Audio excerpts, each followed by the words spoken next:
Welcome back, fellow historians, to our second week of social studies.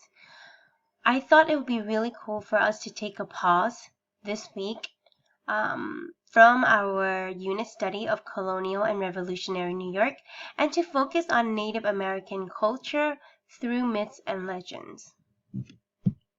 So the teaching point for today is historians learn about Algonquin culture by analyzing their myths and legends. As always, you're going to need your notebook, a pencil, and your investigating hat. So take this time to pause the video and to gather your materials and to copy down your teaching point. Alright, here we go.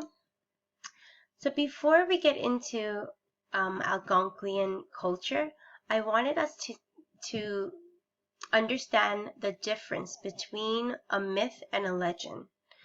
Alright? So myths are stories about how or why something came to be and is deeply rooted in religion or a belief system. Legends, on the other hand, are stories about real people, places, and events in the past, but they're often exaggerated. So that means that legends have some elements of truth in it, but there are also parts in legends that are completely false and made up.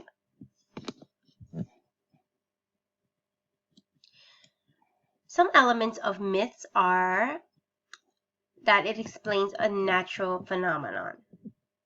That means that usually in myths, they explain an origin of something that happens in nature, such as thunder. Where did it come from? The main characters of mythology involve supernatural beings that are gods or demigods and mythical creatures. And usually in these mythology, you're going to find that animals are able to communicate with human beings and gods. Elements of legends. So the purpose of a legend is to retell a historical event. The main characters are people, and usually they're historical people. They're real people that lived in history. They include real events and also real places. But these legends are unauthenticated. That means they can't be proven true.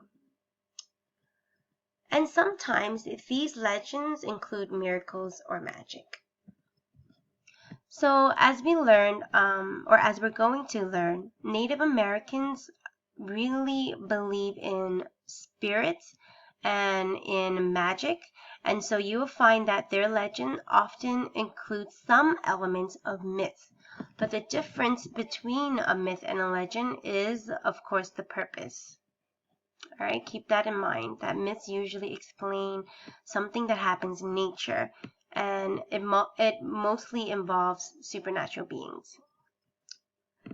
All right, so for today's lesson, we're actually going to take a look at the Algonquin culture, specifically the Lenape tribe.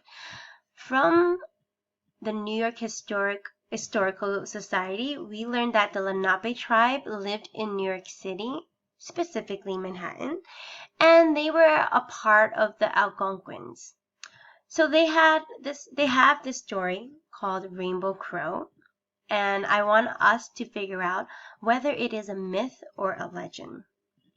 While watching or listening to the story, we're going to keep these three questions in mind. What elements does this story have? What is the theme of the story?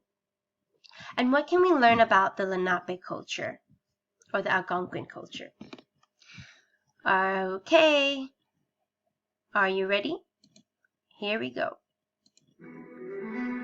In the beginning, the world was warm and peaceful, and the creatures lived in perpetual summer. But when the Creator thought of snow and ice, winter came. The ground became hard, the trees bare, and food scarce. Someone must journey to the heavens, said Wise Owl, and ask the Creator to unthink winter, else we shall surely starve. Rainbow Crow, with his beautiful voice and feathers made of 1,000 colors, offered to make the journey. He flew for 3 days and 3 nights, through the trees and the clouds and the stars.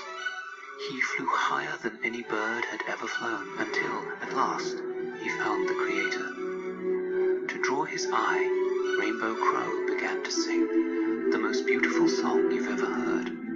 The Creator was most pleased, and in return offered him a gift. "Great Spirit," said Rainbow Crow, "will you not unthink winter and return warmth to the world?" But the Creator could not unthink winter, for once a thing was thought, it could not be unthought. "Do not despair," said the Creator, and he took a stick and thrust it into the sun. "This is fire. It will keep you warm, but it will burn quickly. So hurry back, Rainbow Crow, before it burns out." Rainbow Crow flew as fast as he could, but the journey back was long. The stick burned shorter and shorter, and the fire got closer and closer. Soon his beautiful feathers were scorched and burned, and his lungs were filled with smoke and soot. But Rainbow Crow did not let go.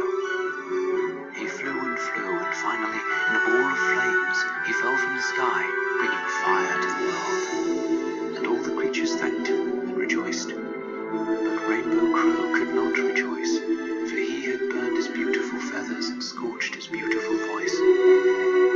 One night, the Creator spoke to him on a breath of wind. "Do not despair, brave Crow. When people come, and they will, no man will ever cage you for your fine song, and none will ever hunt you, as you will taste of smoke. But those who look closely will see you have not lost all your beauty." And it's true. The next time you see a crow feather and it catches the sun just right, you'll notice a rainbow sheen amongst the black, and be reminded of the noble Rainbow Crow.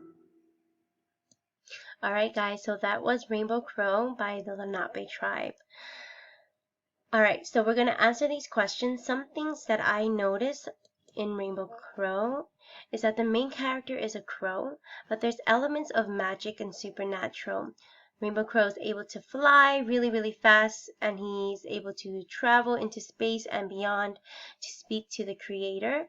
So that's elements of supernatural.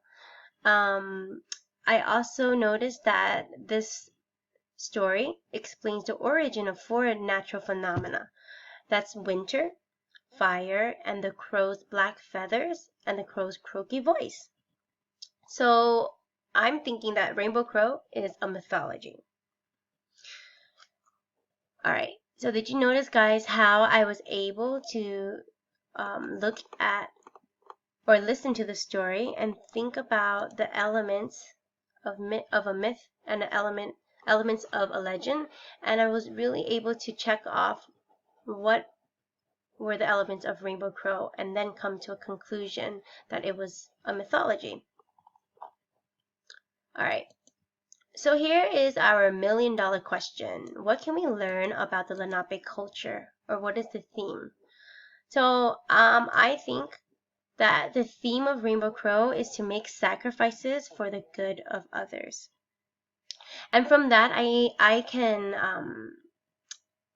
infer or think that the Algonquian culture or the Lenape culture highly valued putting the needs of others before yourself, selflessness, and making sacrifices to help others. So guys, did you see how I was able to think of a theme and then further think about what that tells me about what that culture values? Alright, so now it's your turn. It is investigation time. You're going to closely read 2 myths or legends with the fiction lens. You're going to study the elements of those stories and figure out, is it a myth or a legend? And of course, you're going to find the theme. Then you're going to make a connection and ask yourself, what does this teach me about Algonquin culture? Alright, so I hope you enjoyed that, and I'll see you guys next time. We're going to learn about the Iroquois culture.